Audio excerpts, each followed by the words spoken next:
Buenos días a todos los que nos escuchan y están escuchan y presentes. están presentes. Bienvenidas y bienvenidos Bienvenidas y bienvenidos al Museo de la al Mujer, Museo de la Mujer, Centro de Centro Difusión de de una nueva Difusión de una nueva cultura de cultura igualdad de igualdad subjetiva subjetiva entre entre mujeres y mujeres hombres. y hombres. El día de El hoy día de hoy estamos en la estamos tercera en la sesión tercera sesión del ciclo de del ciclo de conferencias conferencias denominado denominado de las de niñas las en niñas México, en México, en en conmemoración del Día conmemoración. Internacional de la Niña.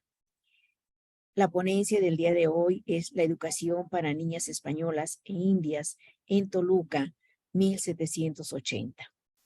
Para tal efecto, voy a leer la semblanza de nuestra ponente, que es la doctora María del Pilar Iracheta Cenecorta. Ella estudió la licenciatura en Historia de México en la Universidad Autónoma del Estado de México. Cursó la maestría en Estudios Regionales en el Instituto de Investigaciones Sociales, Dr. José María Luis Mora. Obtuvo el grado de doctor en Historia en la Universidad Autónoma de Zacatecas, Francisco García Salinas.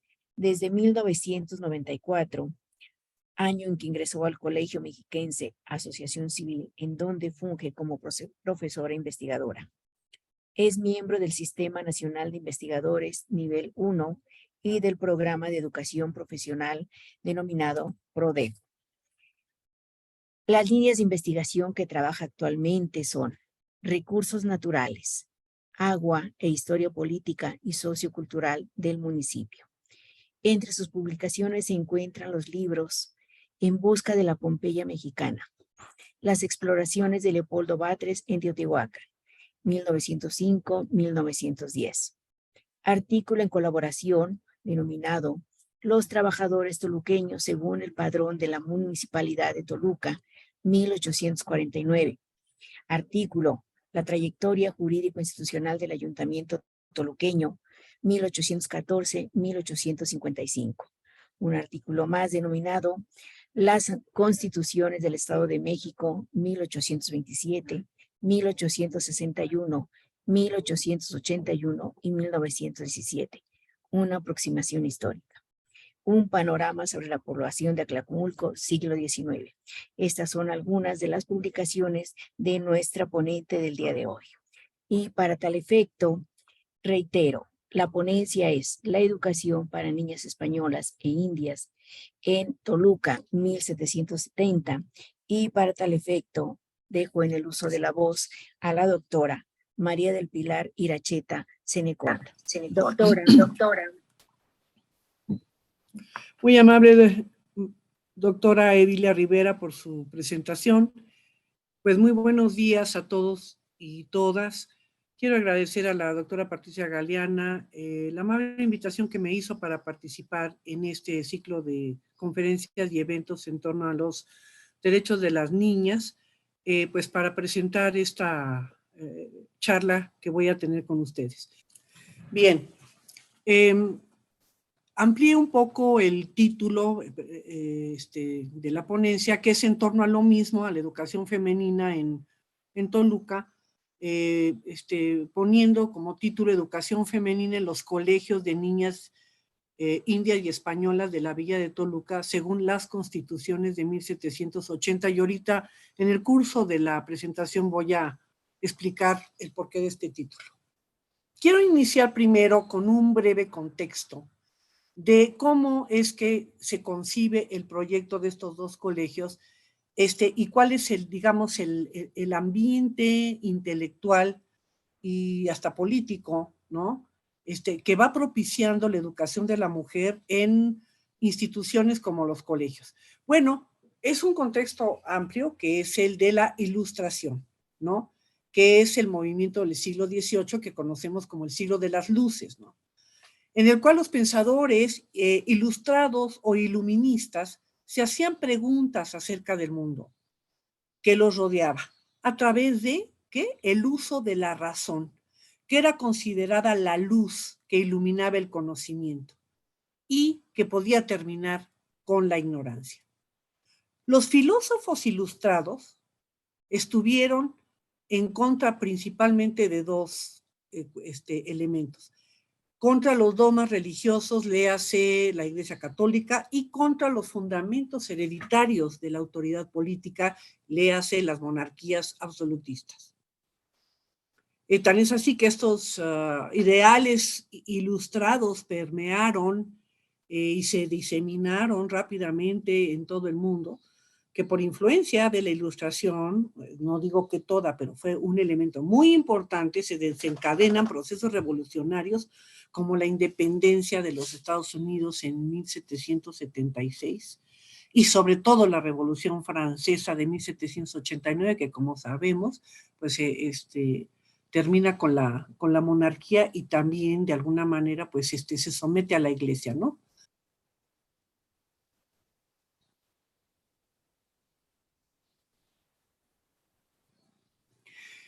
¿Cuáles son algunas de las características de la Ilustración?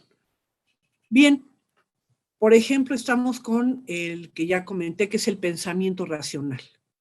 Otro es la enunciación de las leyes de la naturaleza.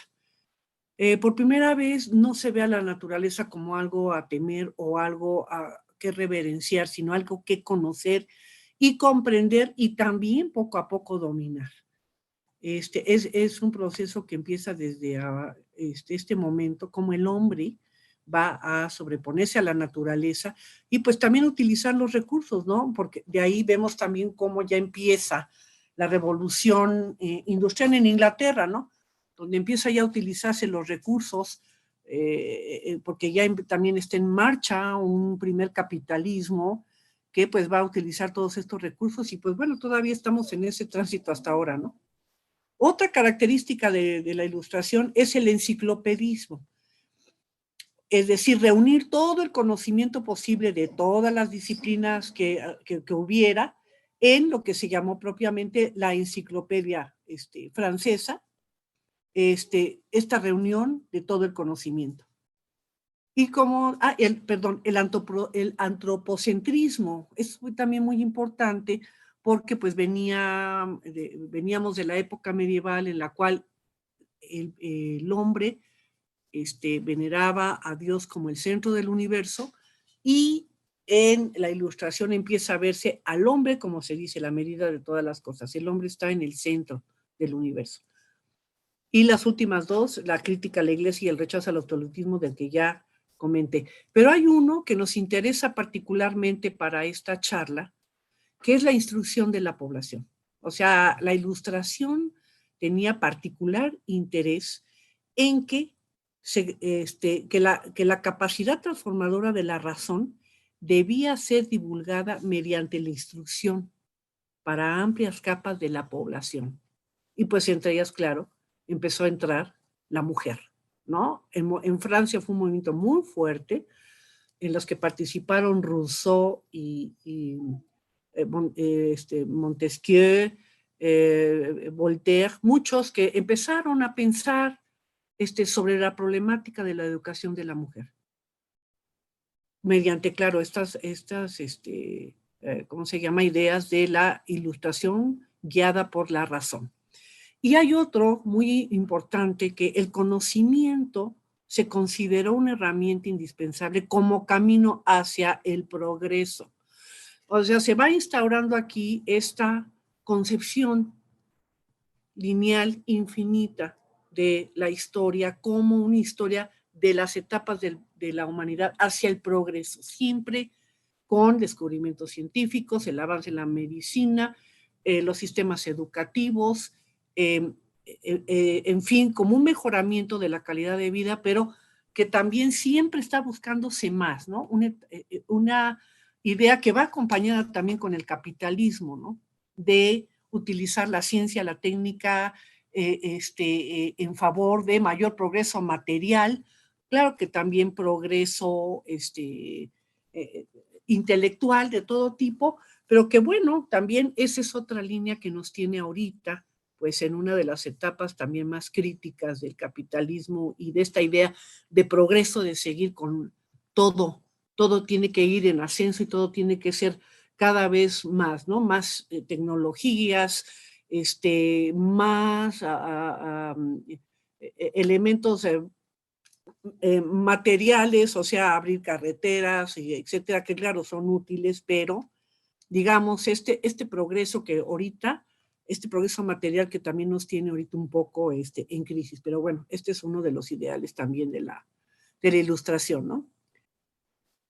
Bueno, ahí está Voltaire y Rousseau, dos de los grandes ilustrados de la época. ¿Cómo impactó la ilustración en la educación novohispana, ¿no? Ya estamos aquí instalados en la Nueva España, ¿no? Bueno, ya se convierte la educación, como había pasado en otros lugares de Europa, en una preocupación del Estado y también de los intelectuales, ¿no? Aquí, paradójicamente, y a despecho de la ilustración que estaba contra las monarquías absolutas, pues en España, por ejemplo, se tuvo a un gran monarca ilustrado que fue Carlos III, a quien le interesó mucho esto de la educación de la mujer. En España se hicieron toda una serie de proyectos para crear instituciones y tener personal capacitado, maestras, por ejemplo, las que se fueron profesionalizando para empezar a dar ya clases a las mujeres, educarlas, instruirlas, ¿no? Entonces, esto nos llega aquí en la Nueva España, como dije también, aparte de autoridades, también hubo una serie de intelectuales, tanto laicos, pero también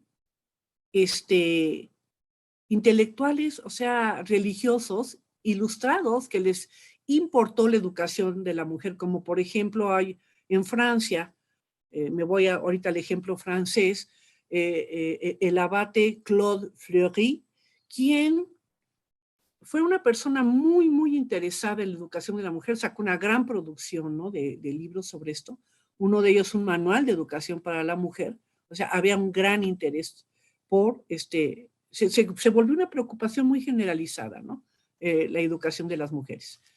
Luego, aquí en la Nueva España, se prohibió la fundación de nuevos conventos, bueno, porque en ellos, en los conventos de mujeres, había muchas niñas que estaban allí en clausura, recibiendo educación pues de las monjas, ¿no? Luego viene una red de colegios de primeras, bueno, de escuelas de primeras letras que se llamaban las amigas o migas. Estas amigas o migas ya habían sido fundadas desde entre el siglo XVI y XVII, ya funcionaban en Nueva España. Por lo regular eran dirigidas o abiertas, pues, por mujeres, por ejemplo, viudas, que pues sin mayor instrucción daban algunas lecciones a las niñas que pues eran realmente muy, muy, muy pobres, ¿no? Más bien aprendían algunos rudimentos de labores de mujeres, pero no tanto la escolarización. Y eran particulares, es decir, las abrían estas mujeres y cobraban, ¿no?, por estudiar ahí. Pero en este caso se abre una red de colegios amigas en muchos lugares de la Nueva España que son públicas, que son gratuitas, ¿no? En ellas, pues bueno, se da escritura, pero también se generaliza mucho la enseñanza de la lectura y se fomenta mucho la lectura en este tiempo en las mujeres, ¿no? Otro elemento que tenemos que tener en consideración es el paso de los beateríos o conventos a colegios. Los beateríos o beaterios eran instituciones en los que en un edificio mujeres laicas, no monjas, estaban en estas casas. Siempre fue una labor que hacían de corte religioso, ¿no? Porque por lo regular estaban bajo el auspicio de alguna orden religiosa, ¿no? Los carmelitas o los franciscanos. En ellas, como decían, estamos aquí en estas casas para preservarnos de los peligros del siglo. Esto de los peligros del siglo era estar no en la sociedad, no vivir como mujeres en sociedad, afuera, pues, sino enclaustradas. Así decían, ¿por qué? Pues porque esto de los peligros del siglo era como para preservar su virtud como mujeres y pues era totalmente de corte religioso, ¿no? Como mujeres cristianas que hacían también labores de caridad y eventualmente podían educar a niñas, ¿no? Pero digo, este modelo del beaterío y esto de que ya se van prohibiendo los conventos, pues es un signo, ¿no? Del siglo XVIII, ¿no? Ahora bien, en el último tercio del siglo XVIII,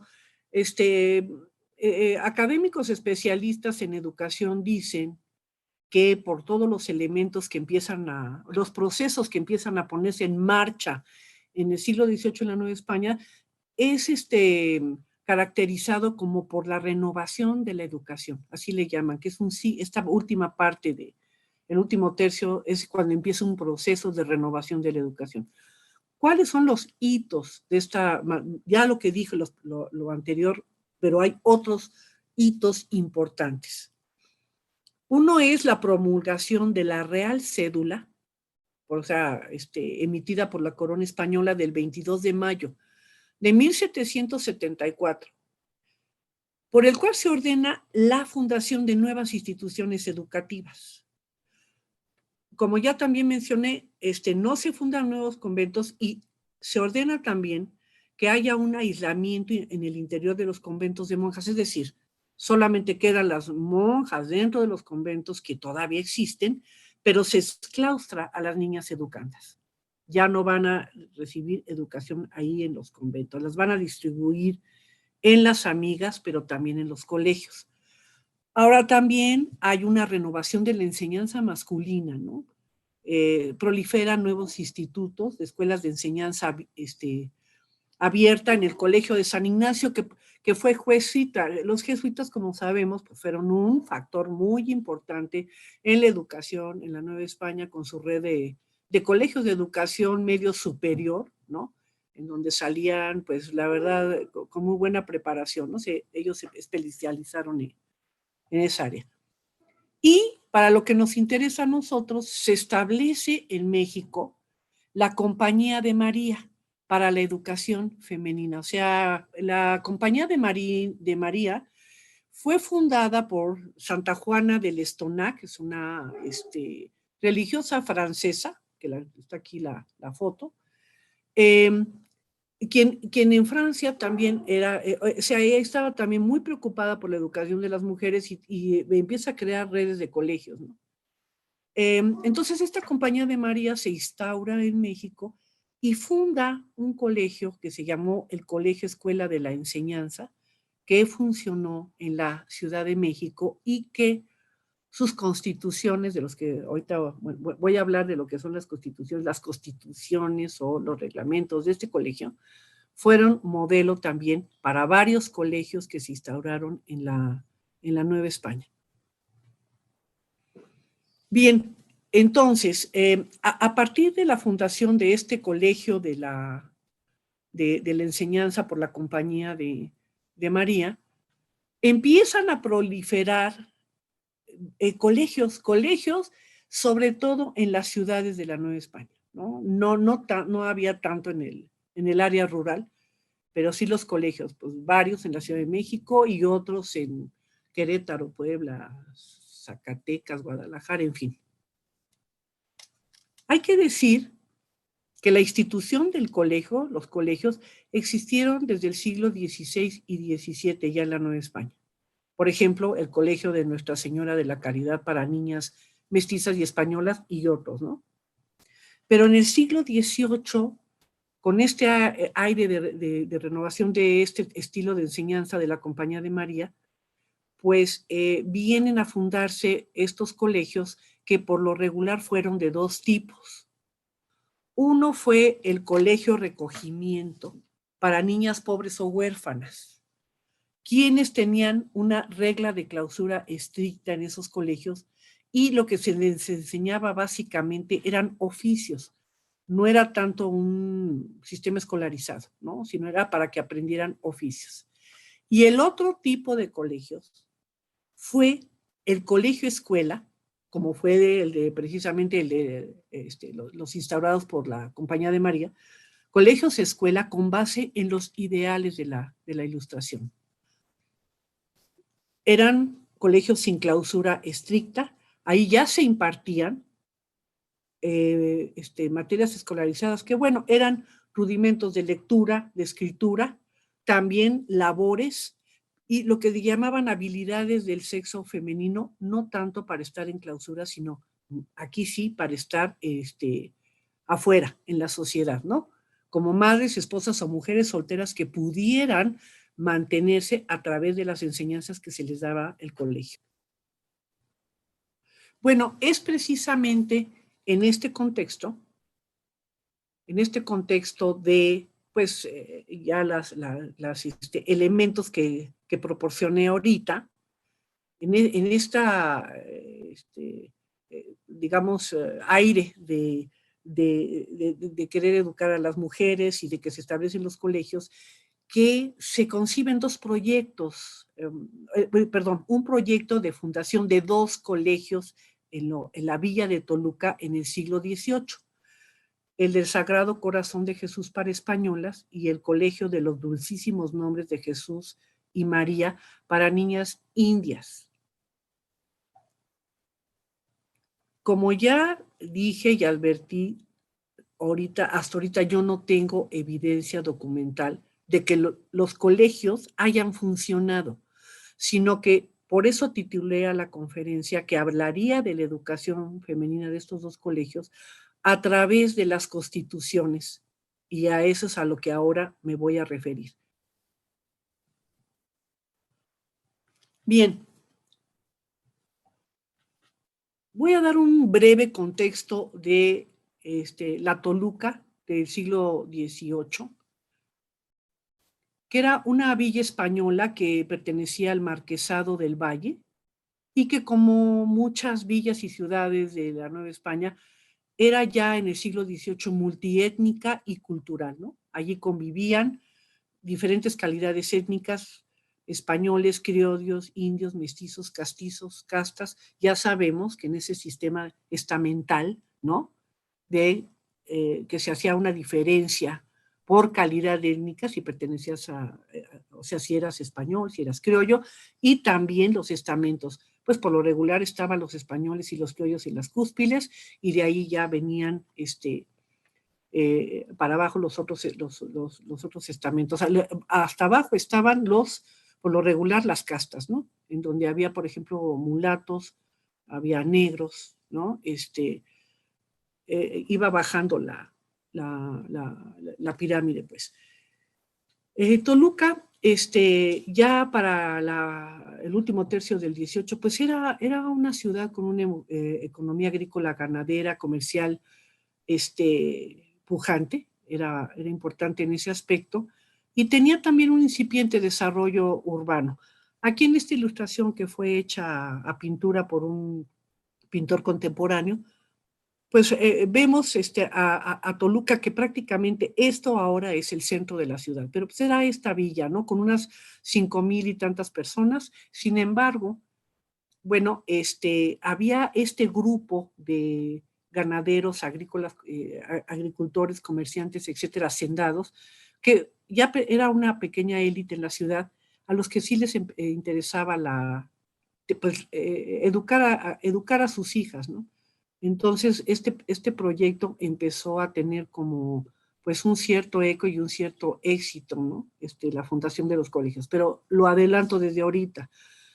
El patrono de esta institución, Manuel Jerónimo Serrano, que era un hombre muy rico y que era el dueño del edificio, que ahorita vamos a ver es un poco su historia, nunca pudo conseguir la licencia para los colegios. Se empezó a construir los edificios, pero fueron 20 años para tratar de conseguir la licencia. Por eso yo pienso que no funcionaron como tales, pero que hablaré ahorita de sus fundamentos ideológicos. Bueno, entonces pasamos ya propiamente a esta segunda parte de la conferencia, para hablar propiamente de estas constituciones de los dos colegios. Aquí lo que estamos viendo es la parte frontal del documento de las constituciones, ¿no? Bien, como ya mencioné, ¿no? ¿Qué eran las constituciones, no? Bueno, son precisamente los documentos constitutivos de instituciones coloniales, en este caso como los colegios. Es decir, estas constituciones están hablando de todo, conciben el proyecto de todos los aspectos que debe tener una institución. Desde el edificio material, qué características debía tener, de las necesidades que tenía el edificio, de quién iba a dirigir el colegio, ¿no? Un patronato, ¿no?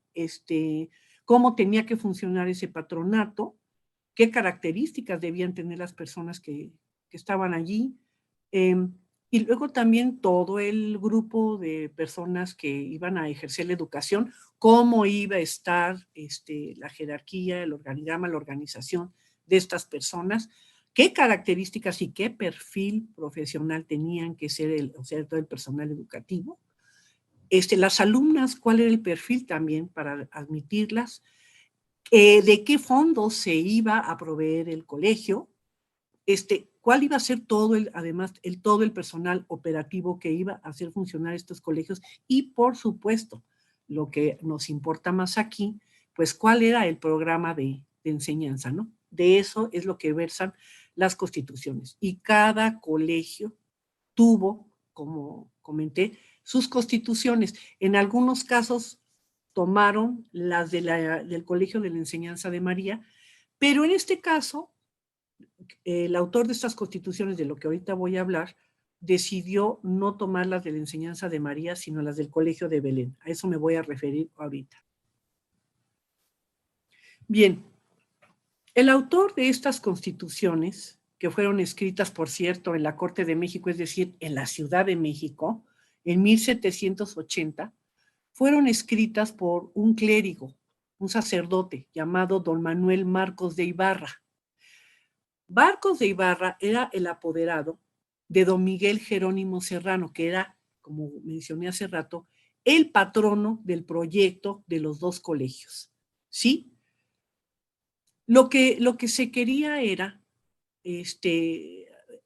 había un beaterio. Ese beaterio estaba todavía mujeres ahí, pero ya Miguel Jerónimo Serrano y Marcos de Ibarra y otro grupo, lo que querían ya era un proyecto para, en ese lugar, crear los dos colegios, ¿no? Instaurarlos allí. Lo más interesante de esto, y es una anotación que hago aquí al margen, es que el edificio del beaterio, como dije, no encuentro evidencia documental que haya funcionado, pero lo que sí hay evidencia es que al principio del siglo XIX, cuando se crearon los institutos científicos o científicos y literarios, en Toluca se creó uno, el Instituto Científico y Literario de Toluca. En este edificio que ven ustedes aquí, que todavía está en pie, en Toluca, en donde era el beaterio, donde se iba a constituir los dos colegios. Pero finalmente pasó a ser parte del Instituto Científico y Literario, que luego se convirtió en la Universidad Autónoma del Estado de México. Ahorita este edificio es el edificio de rectoría, o sea, es un edificio con esta gran historia, ¿no? Primero, como les digo, un beaterio, el proyecto de los dos colegios, pero finalmente queda como Instituto Científico y Literario y luego como parte de la universidad. Bien, regreso entonces a don Marco y como ya mencioné, él se inspira en las constituciones del Colegio de Belén de la Ciudad de México, no tanto en los de la enseñanza de María. Y vamos a ver ahorita qué elementos va incorporando Ibarra. Vamos a empezar con algunas de las bases ideológicas que se desprenden de la lectura del inicio de estas constituciones, que es como un proemio, como un prólogo antes de hablar propiamente de los reglamentos y de todo. Bueno, lo que yo encuentro es que hay una como conjunción entre la tradición colonial religiosa cristiana y algunas bases de la Ilustración. Vamos a ver 3 elementos que él señala en este proemio. El primero dice, la razón es el atributo supremo humano en el ámbito personal y social. Reconoce, pues, este elemento que yo ya les enumeré hace rato sobre la razón humana, ¿no? La facultad que tiene el hombre de raciocinar. Pero él dice, la unión de la razón con el orden. O sea, tanto moral como social. Es la razón la que va a preservar el orden moral y social a través de reglas. Son las reglas las que garantizan el orden y el funcionamiento de la sociedad. Y aquí hago alusión a un elemento ¿cómo decir?, muy presente en Nueva España, que es esta cuestión de la obsesión por el orden. Cómo norma la autoridad religiosa y cómo norma también la autoridad civil, siempre están hablando del orden, ¿no? La Iglesia dice, tiene que haber, reconocen la razón, pero dice, está unida al orden. Tiene que haber el respeto de una serie de reglas para que se garantice el funcionamiento de la sociedad. Y la autoridad civil también habla de esto, ¿no? A través de bandos, a través de distintos ordenamientos, el orden que tiene que haber, ¿no? El orden, ¿cómo se llama? Tanto afuera, en lo que es digamos, el ámbito no doméstico, ¿no? Sino el de fuera. Y pues la Iglesia entra también queriendo normar esta parte de que tiene que haber orden. Que ese orden, como ya lo demostró la doctora Pilar Gonzalo, pues por lo regular no siempre se respetaba, ¿no? Había una serie de reglas, pero no había respeto a ese orden, ¿no? Tanto moral, o sea, en lo que es propiamente la conducta doméstica, personal, como social. Ahora bien, otro elemento que introduce Marcos de Ibarra es la libertad. Dice que la libertad se garantiza mediante el acatamiento sin reservas del orden impuesto por las reglas. Porque si no se hace así, se cae en el libertinaje y en el caos. Pues aquí, para mí, salvo que después lo podemos discutir, es la libertad. Dice, se acata mediante se ejerce o se garantiza mediante el acatamiento sin reservas del orden impuesto por las reglas. Alguien pudiera pensar, es que mi libertad está contrapuesta a las reglas, ¿no? O sea, como que no tengo una entera libertad personal. Pero dice, si no, es decir, el individuo tiene que acatar sin reservas las reglas, o sea, el orden impuesto por las reglas, para no caer en el libertinaje y en el caos. Entonces, puede resultar, en algún momento dado, sí importante, porque dicen, bueno, los ciudadanos y nosotros acatamos el orden, ¿no? Y hay una serie de reglas que preservan a la sociedad, pues a lo mejor la sociedad va a funcionar bien, ¿no? Y entonces, pues nos vamos a sentir en libertad porque, bueno, si hay un orden que, por ejemplo, impida el bandidaje o impide el crimen y todo, bueno, vamos a tener libertad, ¿no? Personal y social. Pero como les digo, también otros podrían pensar, bueno, no sé, el acatamiento estricto del orden me está quitando libertad. O sea, es una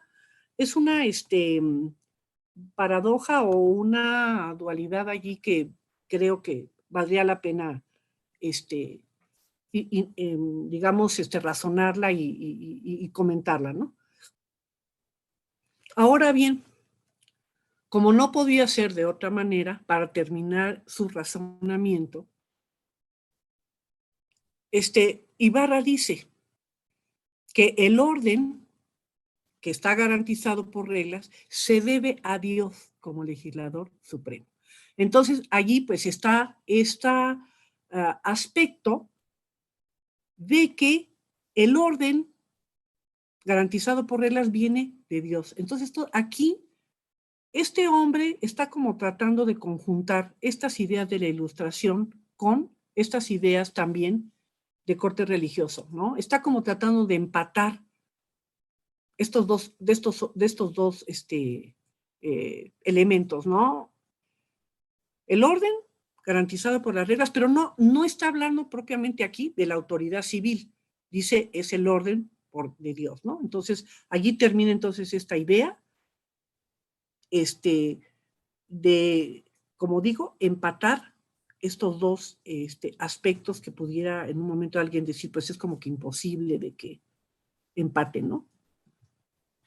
Pero, bueno, es el orden, como él dice, el orden todavía divino. Ahora bien, en lo que es propiamente el ámbito de la educación, Marcos de Ibarra reconoce que es uno de los grandes beneficios que recibe la criatura racional de la mano de Dios. O sea, expresamente se está diciendo que la educación es importante para el ser humano. Dice, la educación, dice Ibarra textualmente, lima y pule el entendimiento natural, porque sin ella los mejores entendimientos se quedan en la rusticidad y en la brutalidad, ¿no? Entonces, aquí se asume el gran papel que tiene la educación para pulir, perfeccionar al individuo, para hacerlo una persona, pues precisamente que use su razón, ¿verdad? A través de la instrucción, ¿no?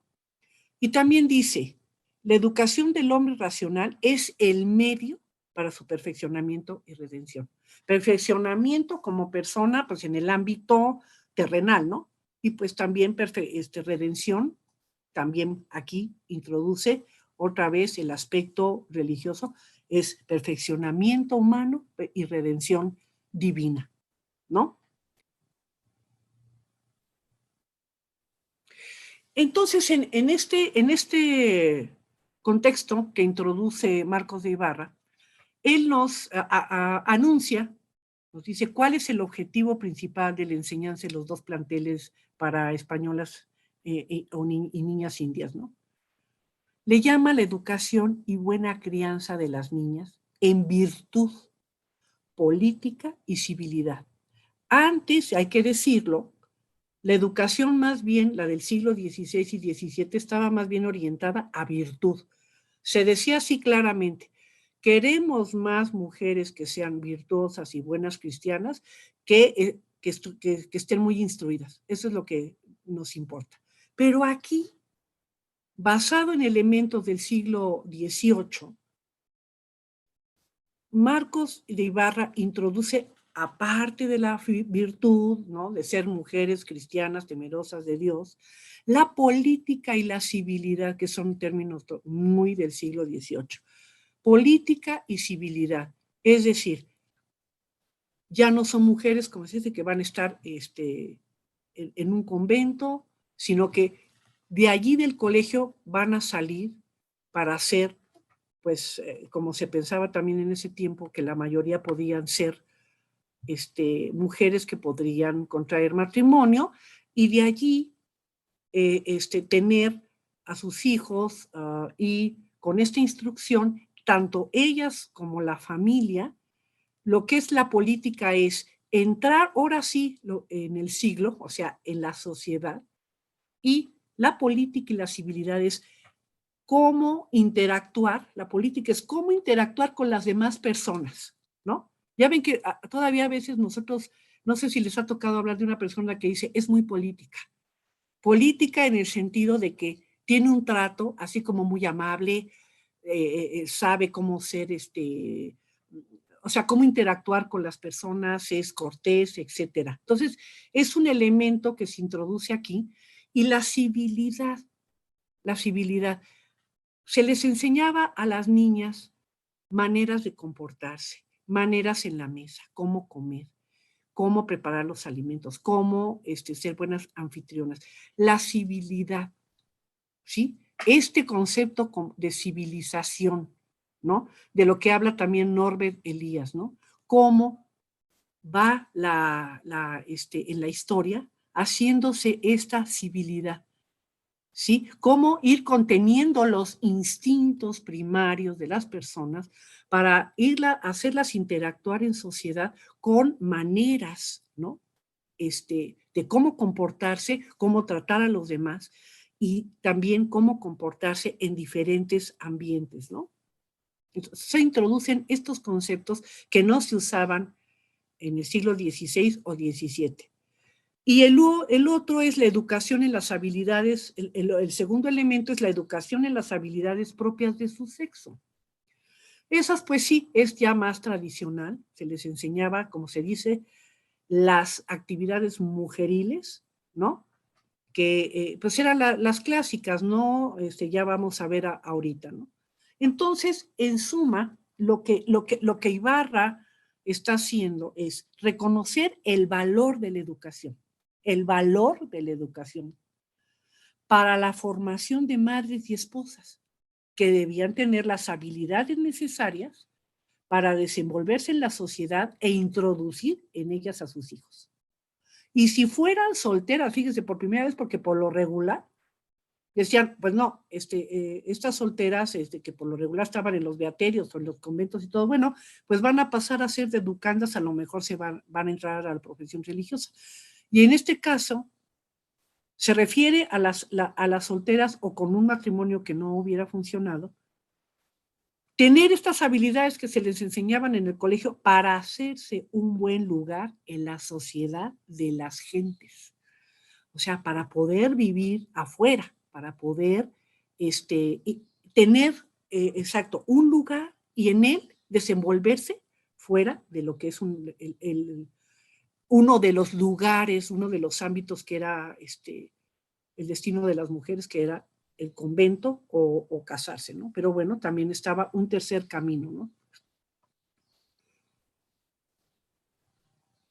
Bien, aquí nada más voy a, en estas primeras capítulos de las constituciones o reglas, les hablo, bueno, de lo que ya había yo comentado hace rato.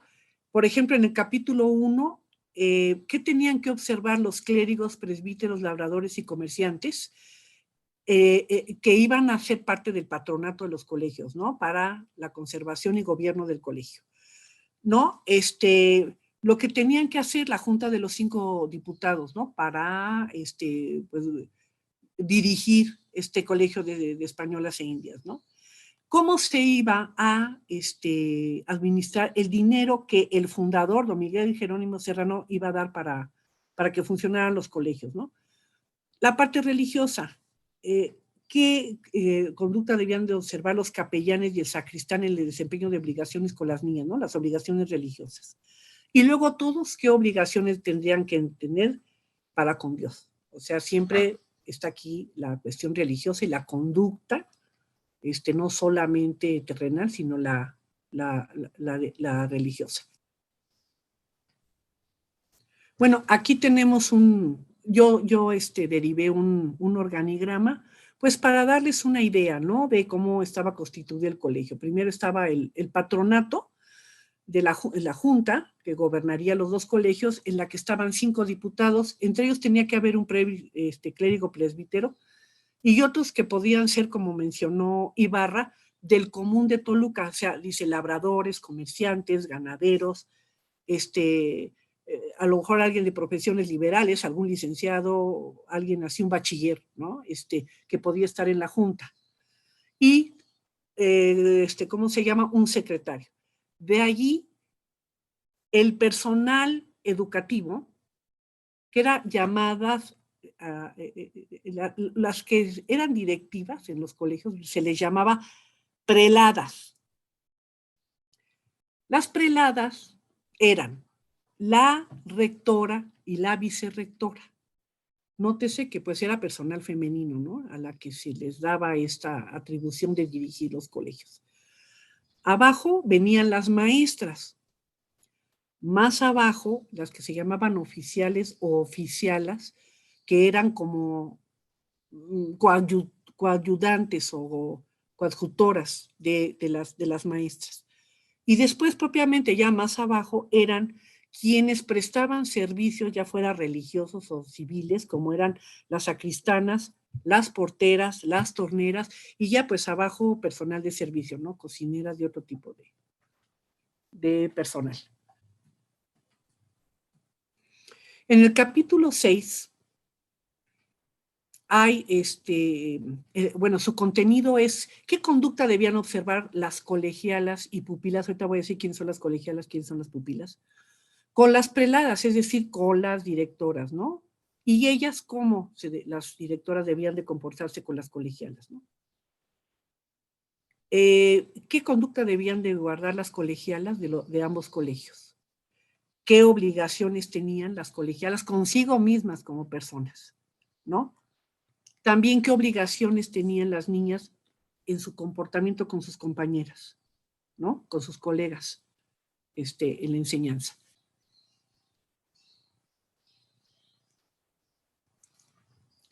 En el capítulo 10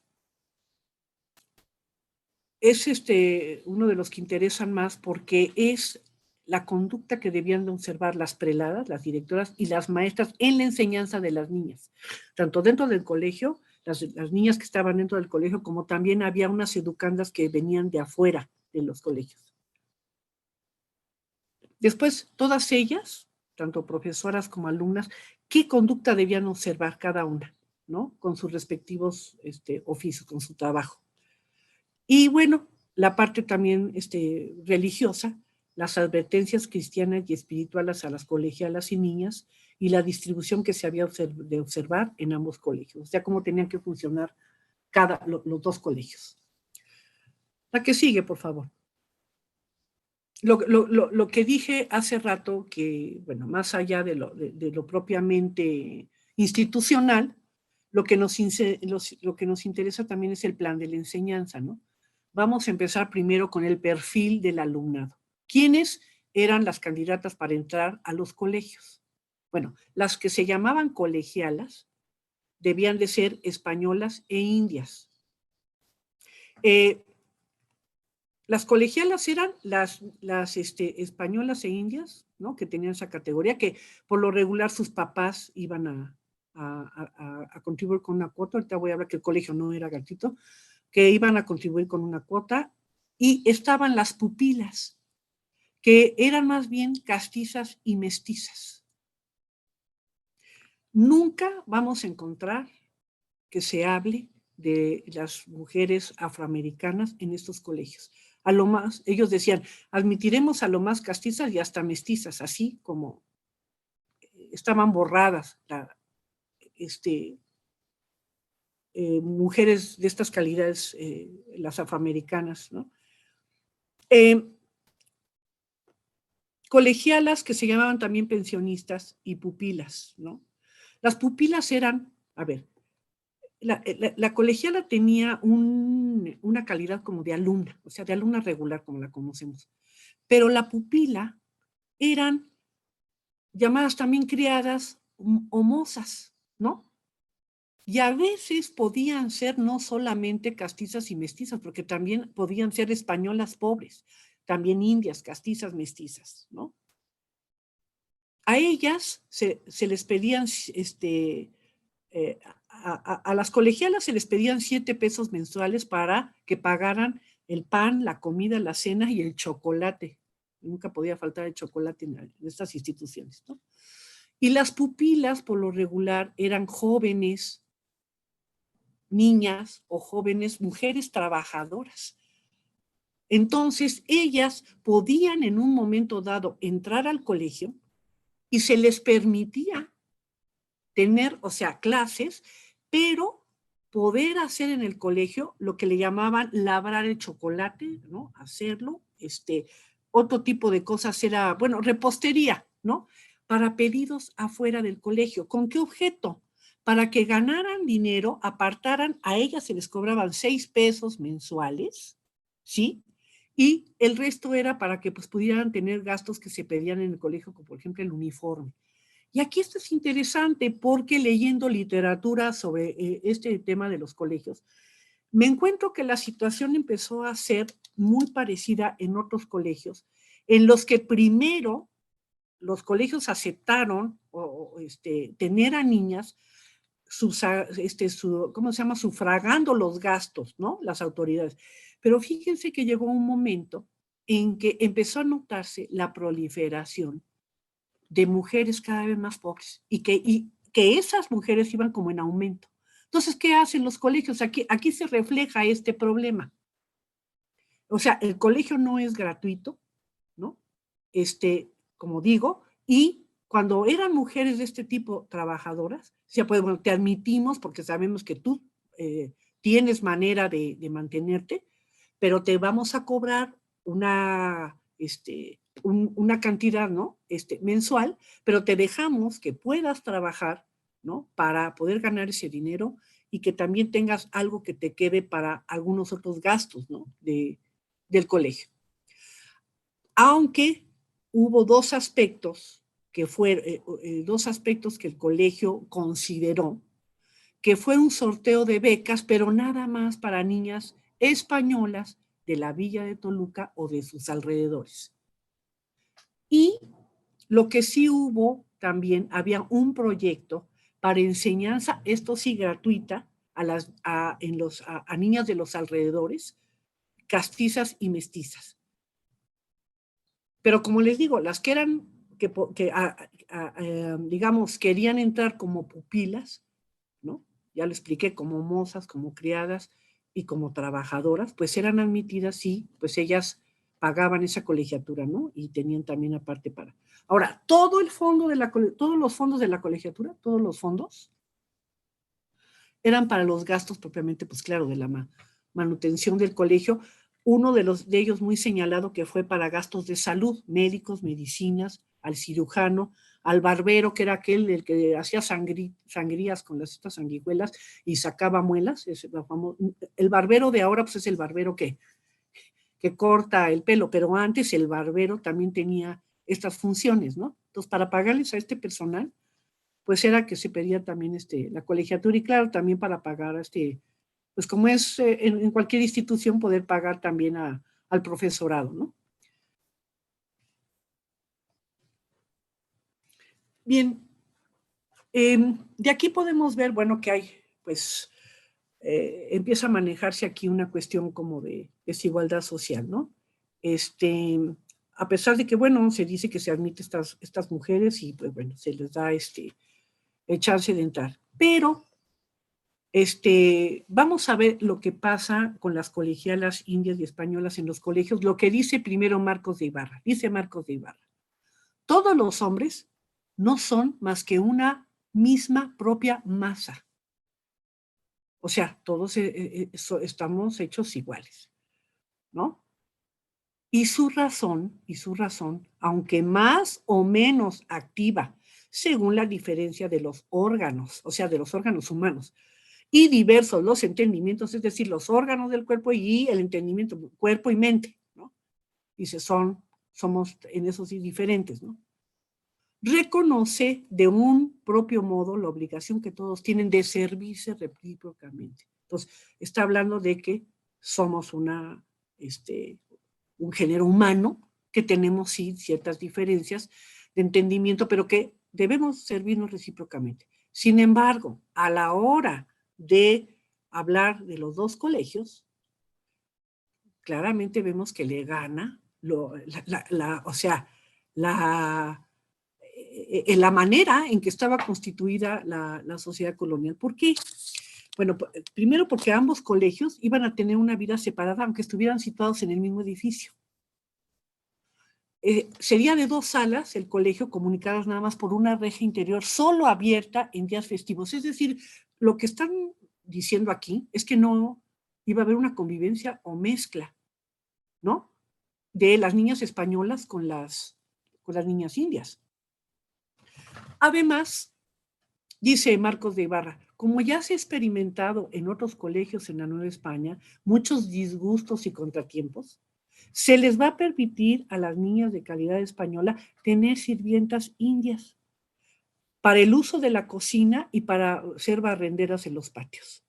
Dice, para eso se traería a unas doncellas inditas, dice, de los alrededores de Toluca, para que hicieran esas labores, y a ellas se les daría algo de instrucción y de doctrina cristiana. Pero bueno, tenía, como pasaba en los conventos, ¿no? Que también las monjas tenían ahí a su servicio, ¿no?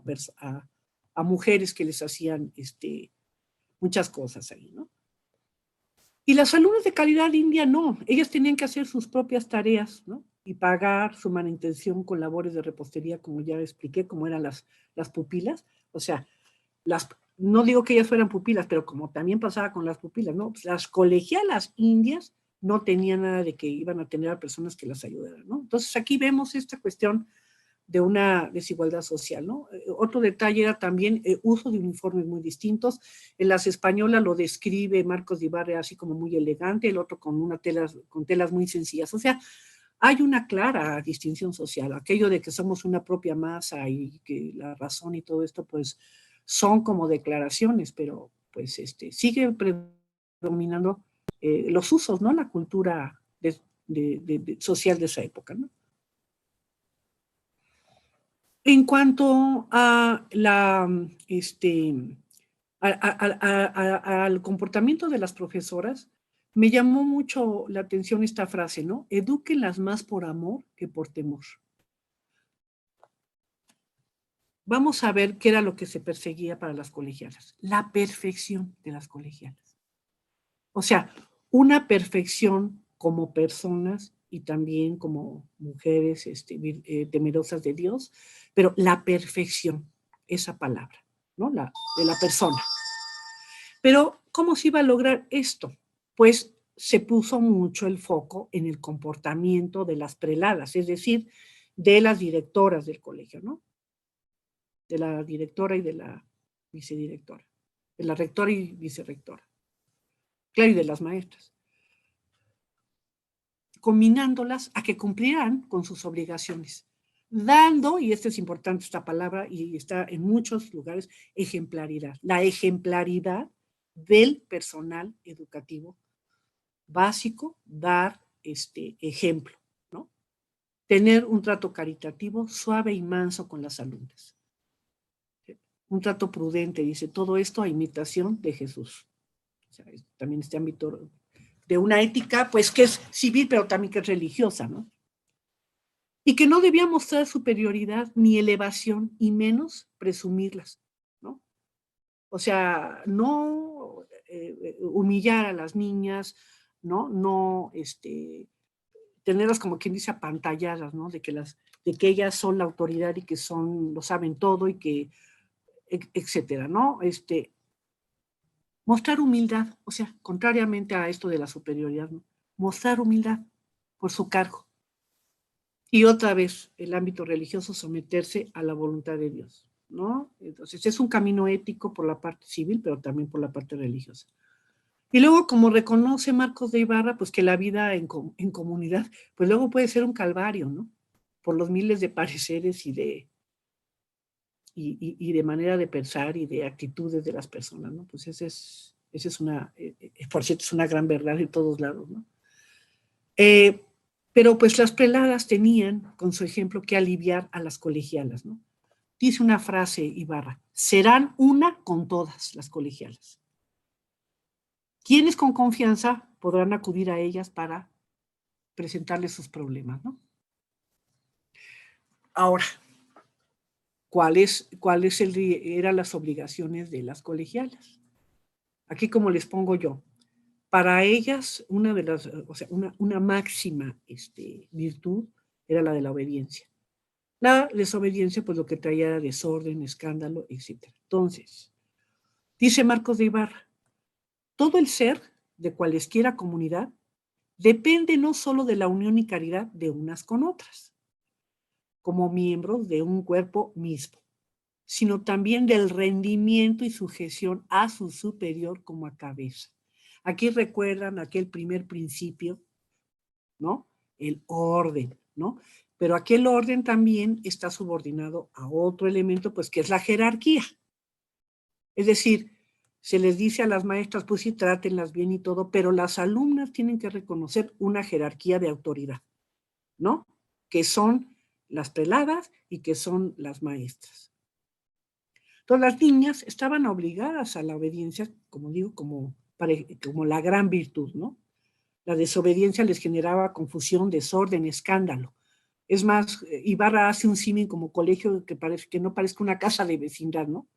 Allí dice, pues, que no haya chismes, que no jueguen juegos de manos entre las alumnas, que se respeten físicamente, ¿no?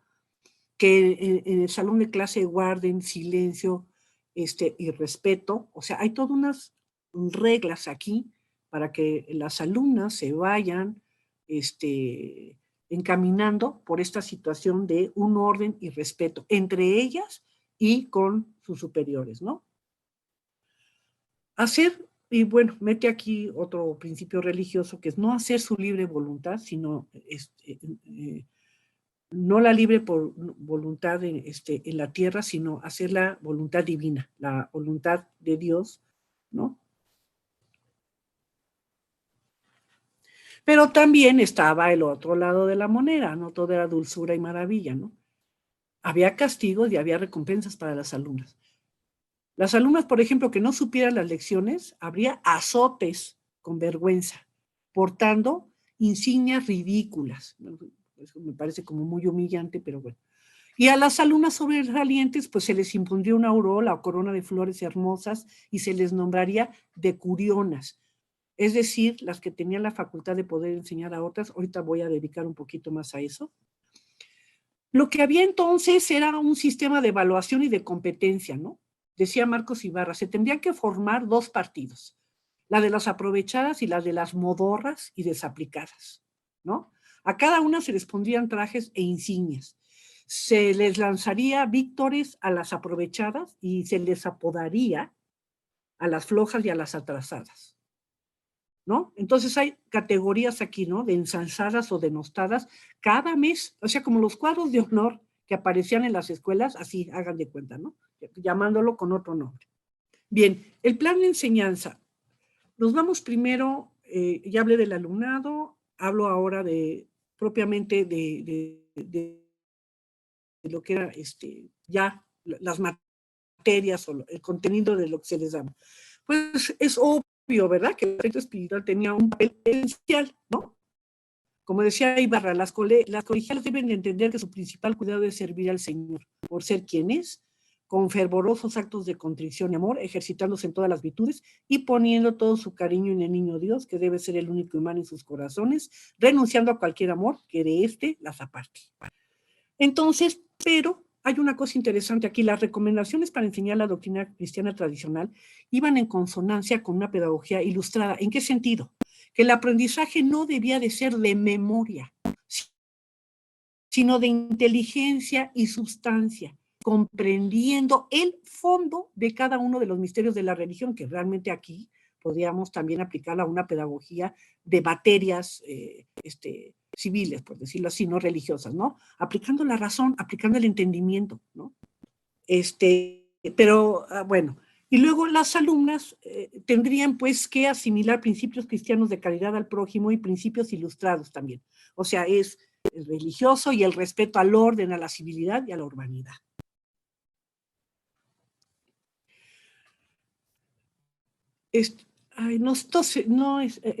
Perdón, sí. ¿Qué se les enseñaba a las niñas? Ahora pasamos ya a lo que era propiamente las materias que se les daba. Bueno, primero se les daba lectura, decía Ibarra, pero que por favor no lean con sonsonete, o sea, lectura sin sonsonete. ¿Qué quiere decir? Con entonación y con aplicación y entendimiento de lo que estaba leyendo. ¿Mm? Eso de, como sin sonsones, así nada más estar leyendo sin entender y además con una voz monótona, ¿no? Pues que esa. Y luego, ya que la dominaran en español y a veces también se les daba latín, venía la escritura, que era un sistema como yo creo que muchos aprendimos, las planas, palotes, como dice, ¿no? Y algunas otras reglas de la escritura, ¿no? Había mucho del ejercicio de la plana para ir soltando la mano y ir aprendiendo las letras. Ahora, En cuanto a la lectura, pues las permitidas eran, como sucedió en todos los colegios, pura lectura religiosa, ¿no? Estaba, por ejemplo, el Catecismo Histórico, de quien ya les hablé, del abate Claude Fleury. El catecismo, este catecismo del padre Jerónimo Ripalda, que les prometo que todavía en el siglo XX, en escuelas católicas o particulares, fue todavía muy usado. Este catecismo fue muy extendido, el catecismo del padre Jerónimo Ripalda. Luego una carta pastoral del ilustrísimo señor Varela, las conversaciones familiares, que es un libro, sí de tono piadoso, pero también de lecciones familiares, de Jean-Marie Le Prince de Beaumont, que era una mujer francesa preocupada también por la educación de la mujer. Y otro más, El destierro de ignorancia, las finezas de Jesús sacramentado, la confesión sacramental de Juan Francisco Moderno, que era un fraile mercedario. Algunos ejemplos de esto, ¿no? También se daba aritmética, pero advirtiendo que solamente se las daría a alumnas muy aventajadas. No todas iban a pasar por allí.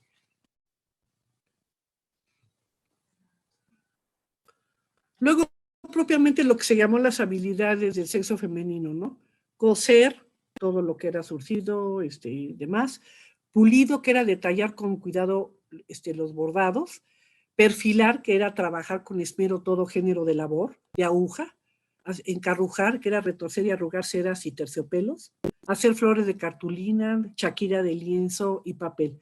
En la cocina deberían de aprender a hacer soleta, bizcocho, dulces cubiertos, conservas, guisos, moler chocolate. Esto sí se los mandaron a las niñas indias, ¿no? Esto era lo que propiamente son lo que le llamaban habilidades de sexo femenino. También se consideraba enseñarles música para que aprendieran a tocar monocordio, la clave, órgano, violín, violón o toloche. O tololoche, como también se conoce ese guitarrón así muy grande. También canto, en música sacra, para misas cantadas y en versos para los oficios divinos, ¿no? Ya fuera entierros, te deums, todo esto. Y luego lo que hemos estado hablando, ¿no? Aprender el estilo político para tratar con la gente, ya lo dije, cómo convivir con los demás, las maneras en la mesa, todo esto. Pero Marcos de Ibarra consideraba que estos eran, como ya lo he también dicho, saberes, prácticas y útiles para desempeñar el papel que les había designado la sociedad, que eran doncellas casaderas atractivas a los hombres, al saberse conducir en el ámbito matrimonial, familiar, social.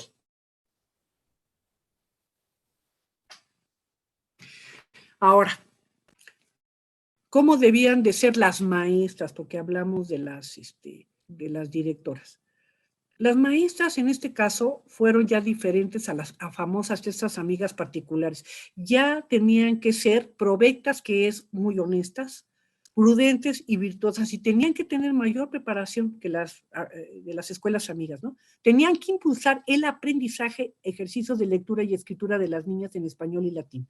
A ellas se les pagarían 2 pesos mensuales. Y las ayudantes, que eran las famosas oficialas que las suplían, se les pagaban 12 reales.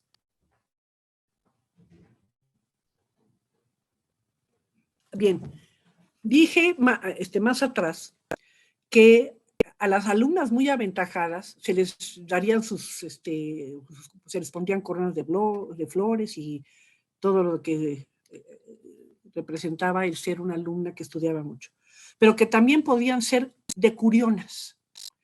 Las decurionas eran las estudiantes aventajadas, por ejemplo, en gramática, en doctrina cristiana, que eran las más hábiles, ¿no? Las que aprendían más rápido, las que estudiaban más. Ellas se les daba, como quien dice, el honor de tomarles las lecciones de estas materias hasta 10 estudiantes, ¿sí? Decurionas 10, ¿no? Hasta 10 estudiantes. Y yo aquí colijo que es un antecedente remoto del sistema lancasteriano, el implantado por Joseph Lancaster, que fueron, o sea, en la primera mitad del siglo XIX se expandieron por todo México, este sistema lancasteriano o de enseñanza mutua. Es la que los alumnos más aventajados enseñaban a otros chicos. Y estos, a su vez, podían enseñar a otros. Entonces, curiosamente, ya aparece aquí como 50 años antes, este sistema de las decuriones que es muy parecido al sistema lancasteriano.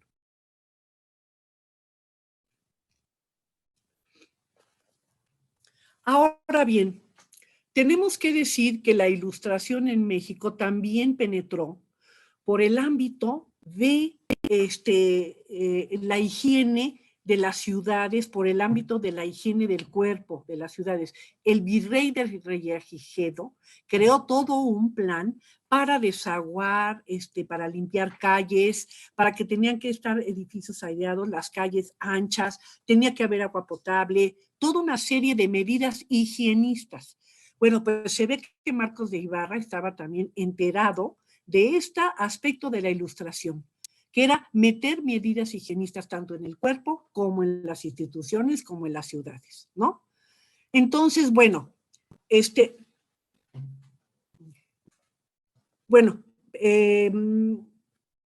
cuanto a, a los horarios de clases, ellos tenían en la mañana y en la tarde. Las fiscales, que eran alumnas aventajadas y también auxiliares de las maestras, revisaban a las niñas, aquí está lo de la higiene también, que tuvieran manos limpias, lavadas, uñas cortadas, vestidos honestamente puesto y colocado, ¿no? Si no, pues se le tendrían que rezar unas penitencias ahí. Tenían también que mundificar significa limpiar o purificar las cabezas de las niñas, ahorita que estamos con lo de la cuestión de las chinches, según esto aquí que se están expandiendo, que está hablando de esto, que hay una expansión ahorita de esto, pues resulta de que aquí ya se pedía que se limpiaran a las niñas. Yo creo que lo que había en ese tiempo eran piojos, porque ya había epidemias de tifo, y pues había la obligación de limpiarles las cabezas a las niñas, ¿no?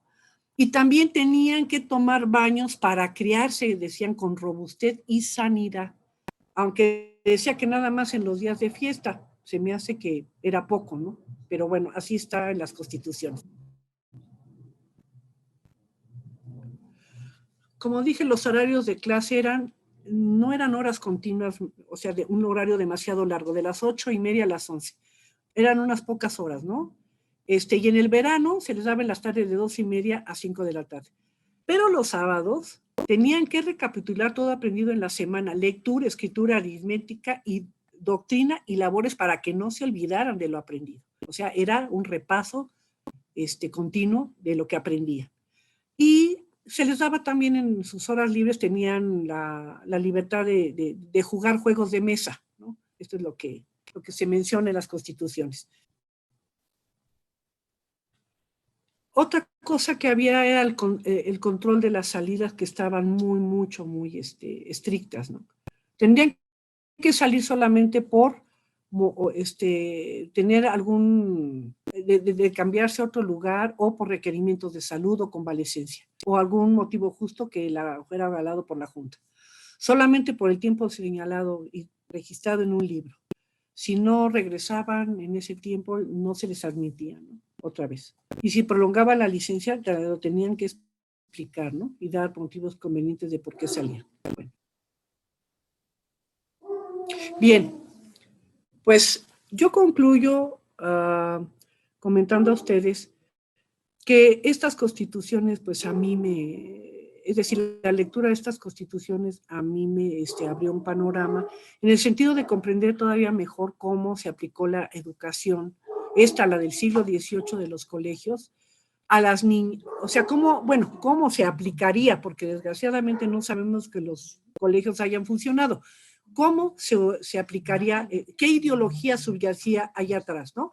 A pesar de que pues la ilustración en Francia y en Europa, pues, no quería la iglesia dentro de, digamos, ya como un orden que tuviera impacto en la sociedad, pues vemos que en la Nueva España es precisamente un clérigo ilustrado quien escribe las constituciones y quien da el que da las instrucciones o da la ideología y los métodos de enseñanza para las niñas, en las que conjunta pues esta cuestión ética, de la ética religiosa, con métodos de enseñanza un poco más avanzados de los que se daban en el siglo XVI y XVII. Sin embargo, seguramente a los oyentes y las oyentes les habrá parecido que la educación era pues como muy sencilla, ¿no? Como, porque nosotros ahora, pues que hemos estudiado estudios superiores y todo, que los estudios son más complejos y todo, pues claro, decimos, bueno, pues qué educación era esa, pero aquí traigo a colación una reflexión de la doctora Pinal Gonzalo que creo que da en el clavo respecto a cómo debemos entender esta educación. Ella dice que la falta de instrucción, o sea, lo que eran propiamente escolarización, materias, no constituía un impedimento para que muchas mujeres novohispanas, criollas, españolas, indias, etcétera, recibieran una esmerada educación. O sea, ella tiene aquí dos aspectos, ¿no? Es la instrucción, que son las materias, y lo que es propiamente la educación. Decía, su ignorancia, o sea, de las mujeres en cuanto a aritmética, ortografía, era compatible con la habilidad manifiesta en cuestiones como el manejo de la doctrina cristiana, en el conocimiento que se requería para tener un eficiente desempeño en las ocupaciones de la vida familiar y social. Dice, hay que comprender esta concepción de la educación porque imperó nada menos que casi los 300 años de coloniaje, ¿no? O sea, es un requisito importante entender esto de la educación y de la instrucción para que interpretemos de manera adecuada la labor educativa en la época colonial. Entonces, yo creo que esta reflexión da así para mí en el clavo, ¿verdad? Una cosa es la instrucción, que era, pues era como ustedes comprenderán, pobre, ¿no? No hay historia, no hay biología, no hay otras cosas, ¿no? Rudimentos. Pero creo que hay un avance en el aspecto de darles esto de también de las cuestiones de civilidad y de política, de saberse desenvolver, ¿no? Con estas habilidades también mujeriles y bueno, y también estas cuestiones de instrucción que se les daba, ¿no? Yo sé que, que fue insuficiente, pero bueno, este es el contexto que se dio en esta época colonial. Y bueno, pues les agradezco mucho su atención. Es un tema muy interesante, muy bien tratado por la doctora Pilar. Gracias a todos y buenas tardes. Buenas tardes. Gracias, buenas tardes. Hasta luego.